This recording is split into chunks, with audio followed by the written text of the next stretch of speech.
boa tarde, boa noite, meu aluno. Hoje nós vamos falar sobre logística pública.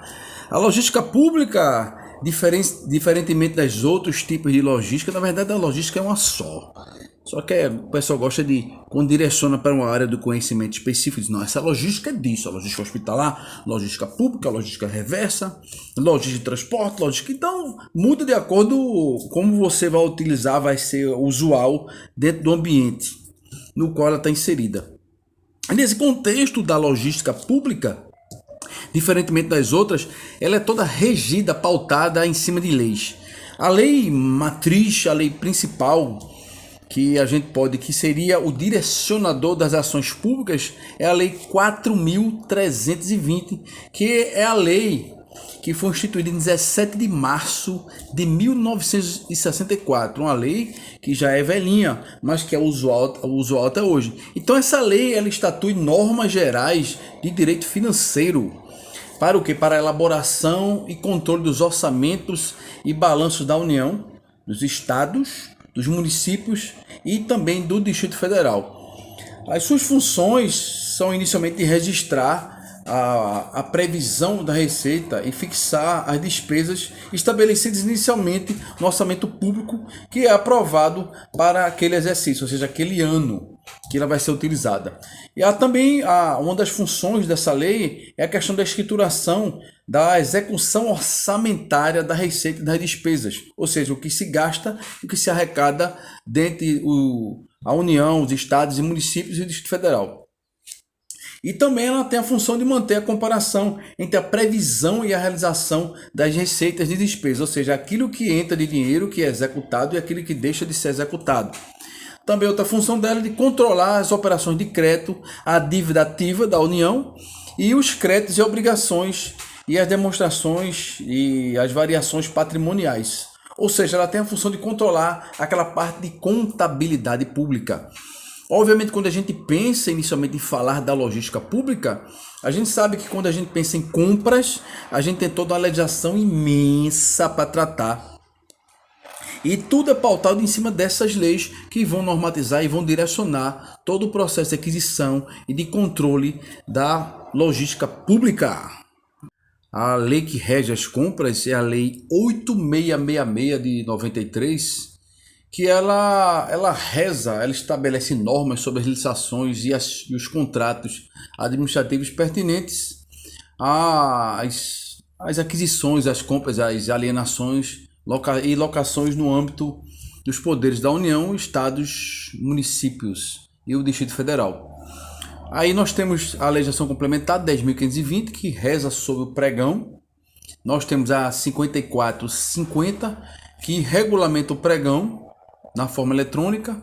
Nós temos aí o Decreto Federal 5504, que estabelece a questão da exigência da utilização do pregão, preferencialmente na forma eletrônica.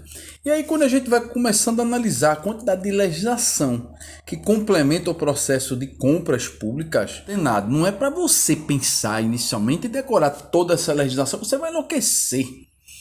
Na verdade, você tem que se apropriar dela, tem que conhecê-la para que na hora que você precisa utilizá-la, você saiba onde é que está a informação que vai subsidiar o teu processo de tomar decisão.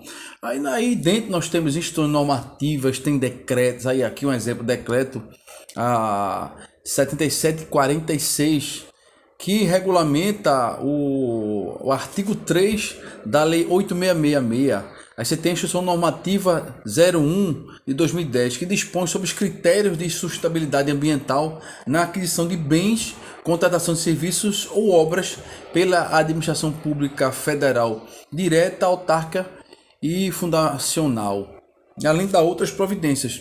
Então são várias realizações que, quando o cara pensa inicialmente em trabalhar no serviço público, em fazer parte da composição e controlar a cadeia de logística, ele tem que se apropriar em muito da legislação. Não é só você garantir que o produto esteja dentro da empresa pública e você vai gerenciar o estoque e fazer a distribuição dos materiais de jeito e maneira.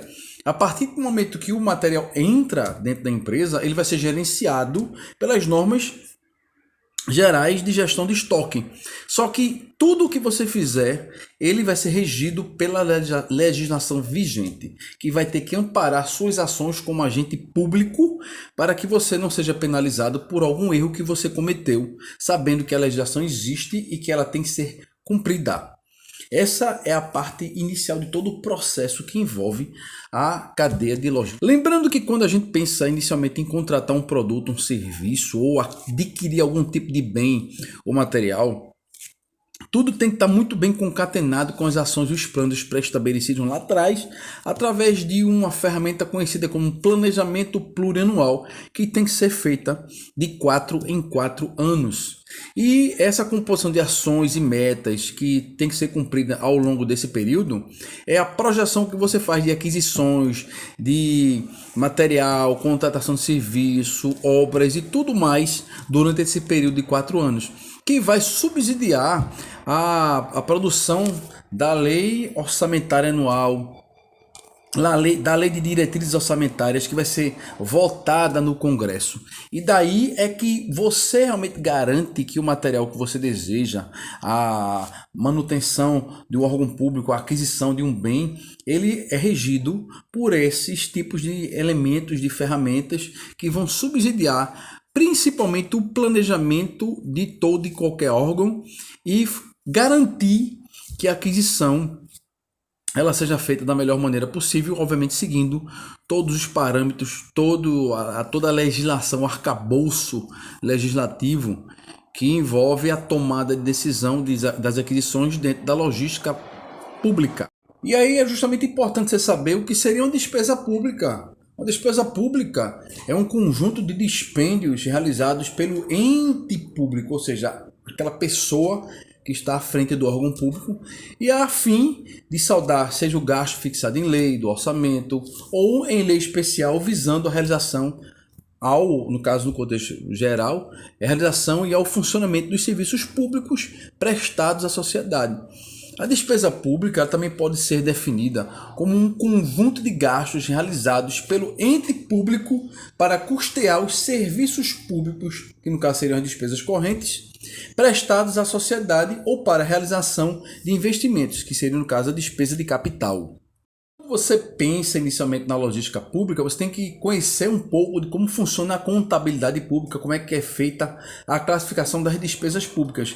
Então a despesa pública ela pode ser classificada quanto à natureza, quanto à categoria econômica, quanto à afetação patrimonial, quanto à regularidade e quanto à competência institucional. É óbvio que não vai dar para falar tudo, porque a aula não é aula de contabilidade pública, mas aí do ponto de vista do quanto à competência institucional, ela é subdividida em federal, que é de competência da União e vai atender demandas do dispositivo constitucional, leis e contratos. A estadual é de competência dos estados, a municipal de competência dos municípios. Quanto à regularidade, elas podem ser classificadas como ordinárias, que são aquelas destinadas à manutenção contínua dos serviços públicos.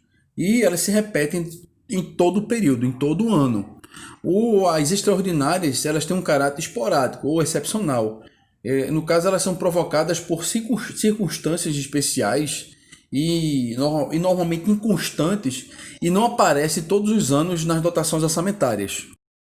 A despesa orçamentária é aquela que depende da autorização legislativa para ser realizada e que não pode ser efetivada sem a existência de crédito orçamentário que a corresponda suficientemente. Ou seja, se não tiver dinheiro, ela não pode ser executada. Ela carece do orçamento, carece do crédito orçamentário para que ela aconteça. Então a gente tem despesa com pessoal ativo e inativo, a questão dos pensionistas, a aquisição de material de consumo, o pagamento de diárias, auxílio alimentação, auxílio transporte, execução de obras, aquisição de equipamentos e material permanente. Quanto à categoria, nós temos as despesas correntes, que são inicialmente aquelas despesas de custeio, que são dotações destinadas à manutenção de serviços, como pagamento de serviços terceiros, despesa com recursos humanos e encargos, manutenção de equipamentos, aquisição de material de consumo, manutenção de equipamentos, despesa de água, energia, telefone, entre outros. Aí também temos as transferências correntes, que são dotações destinadas para cobrir despesas nas quais não houve compra ou contratação direta de serviço. Tem exemplo, a transferência de assistência à previdência social, pagamento de salário de família, juros da dívida pública. Quanto às despesas de capital, a gente tem a questão dos investimentos, seriam as dotações para o planejamento de aquisição de máquinas, equipamentos, material permanente, realização de obras, aquisição de participação acionária, no caso das empresas, aquisição de imóveis, concessão de empréstimo para investimento. E também temos as inversões financeiras, que seriam dotações destinadas inicialmente para a aquisição de imóveis ou de bens de capital já em utilização, a aquisição de títulos representativos do capital de empresas ou entidades de qualquer espécie já constituídas, quanto à operação quando não importem em um aumento do capital, e inicialmente a constituição ou aumento de capital das entidades ou empresas que visam o objetivo de comerciais ou financeiros. E aí quando a gente pensa inicialmente, é só comprar o material, botar dentro do órgão público, gerenciar ele? Não. Quando a gente pensa inicialmente em comprar, já é um processo extremamente burocrático, a questão do pagamento, o comprometimento do orçamento para você poder adquirir um bem, fazer uma manutenção, pagar uma obra. E aí, de acordo com a Lei 4.320, a execução da despesa orçamentária pública, ela transcorre em 3 estágios. Tem a questão do empenho, tem a questão da liquidação e tem a questão do pagamento. O empenho, ele representa como o primeiro estágio da despesa orçamentária. Ele funciona como uma reserva de recursos suficientes para cobrir uma despesa que ela vai se realizar. A nota de empenho, ele é o ato que documenta a reserva do recurso em favor do contratado. Ele pode ser visto como uma promessa de pagamento, ou seja, a partir do momento que eu gerei um empenho, eu dizendo, está aqui minha dívida, está confessada, então ela pode ser vista como uma promessa de pagamento. Está aqui empenhado, você tem um documento que comprove realmente que eu contratei o serviço e agora é só aguardar a questão do pagamento. O empenho ele é registrado no momento da contratação do serviço, da aquisição do material ou do bem ou obra, e também a questão da amortização da dívida, ele serve para isso. A nota de empenho, ela primeiramente deverá ser emitida após homologado o resultado da licitação, ou seja, eu tenho que cumprir toda uma legislação, um arcabouço jurídico, para poder realmente chegar no empenho. E antes da assinatura, principalmente do contrato, eu tenho que gerar primeiro isso, para poder realmente, após isso, assinar o contrato. Em alguns casos, essa nota de empenho ela substitui o próprio instrumento contratual, como estabelece o artigo 62 da Lei 8666 de 93. Esses empenhos eles podem ser classificados em ordinário, estimativo e global. O ordinário ele é utilizado para empresas de valor fixo, despesas de valor fixo e previamente determinado, cujo pagamento deve ocorrer de uma única vez. O estimativo ele é um empenho que é utilizado para despesas cujo montante não se pode determinar previamente, tais como o serviço de fornecimento de água, de energia elétrica, aquisição de combustível, lubrificante, além de outros, porque a gente sabe que essas despesas não são despesas fixas, são despesas variáveis. Você pode pagar a água um valor X nesse mês, no próximo mês pagar um valor diferente. A conta de luz é a mesma coisa, o consumo de combustível ele nunca é o mesmo também. E outra, com essa subida e descida de combustível, você não tem nunca como ter um valor fixo do consumo dele. A questão do empenho global, que é utilizar para despesas contratuais ou outras de valor determinado, sujeitas a parcelamento, como por exemplo os compromissos decorrentes de aluguéis. A questão do segundo ponto, que é a liquidação. A liquidação ela tem como objetivo apurar a origem da compra ou contratação, o objeto do que se deve pagar. A ideia também do valor exato a ser pago, a quem se deve pagar, a importância para extinguir essa obrigação. A liquidação das despesas com fornecimento ou com serviço prestado, eles vão ter como base inicialmente o contrato, o contrato, o ajuste de acordo respectivo, a nota de empenho e os comprovantes da entrega do material ou da prestação efetiva do serviço. Ou seja, eu só tenho como garantir a liquidação da contratação de serviço a partir do momento que existe a nota comprovada que aquele serviço ele realmente foi prestado e foi efetivado. E por último, a questão do pagamento. Você vê que tem o empenhamento, que é a geração da promessa de dívida, de pagamento. Você tem a liquidação, que inicialmente é a comprovação daquilo que foi executado, que o serviço foi executado ou que o material foi entregue. E por último, o pagamento. E o pagamento da despesa, ele será o quê? Ela será processada inicialmente pela unidade gestora executora no momento da emissão do documento, ou seja, no caso aí que seria a OB, a ordem bancária, que determina que é a determinação de que a despesa líquida ela será paga e os documentos relativos às retenções dos tributos, quando for o caso também, né, para garantir que toda a parte fiscal da receita ela seja paga, ela seja retida para o repasse futuro. E aí tem os principais documentos contábeis envolvidos nessa fase, no caso seria a ordem bancária, o DF, que é o documento de arrecadação de receitas federais, o DARF, o DR, que é o documento de arrecadação financeira, o DAR, a GR, que é a Guia de Recolhimento da União, e a NL, que seria a nota de lançamento em casos específicos. Outra coisa interessante a gente saber que a pessoa que compra a mercadoria ou o contrato de serviço, ela nunca vai poder empenhar. Quem empenha não deve também liquidar ou emitir documentos de pagamento. E a pessoa que liquida também não pode confirmar o pagamento do fluxo. Então tem todo um fluxo a ser seguido. É só para você ter ideia da dimensão, da complexidade, que é você inserir toda a cadeia logística para ela funcionar no órgão público, regida por leis. Aquelas leis inicialmente que eu toquei lá, não é nem um pouquinho, não é quase nada das leis que existem, que vão reger toda essa questão da logística pública.